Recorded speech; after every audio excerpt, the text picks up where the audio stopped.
Le traité INF était déjà mort, le voilà désormais enterré. La raison ? Ce tir américain de missiles solaires de portée intermédiaire, le tout premier depuis la guerre froide.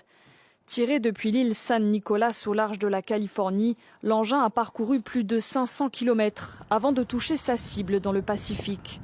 Le Pentagone se félicite, la Russie condamne et dénonce une escalade des tensions militaires. Ce tir est la première conséquence concrète du retrait des États-Unis le 2 août dernier du traité de désarmement INF. Dès le lendemain, la Russie dénonçait le texte à son tour. Depuis, chaque camp rejette sur l'autre la responsabilité de la mort de l'accord. Je tiens à rappeler que ce n'est pas la Russie qui s'est retirée de manière unilatérale du traité INF. Signé en 1987 par Ronald Reagan et Mikhaïl Gorbatchev, le texte abolissait les tests et l'usage de toute une série de missiles d'une portée allant de 500 à plus de 5000 km.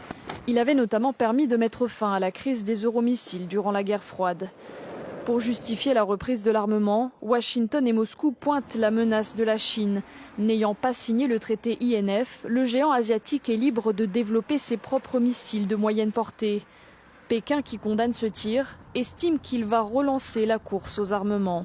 Ce tir prouve que le véritable objectif du retrait américain est d'avancer sans retenue vers le développement de missiles et de lutter pour la supériorité militaire unilatérale.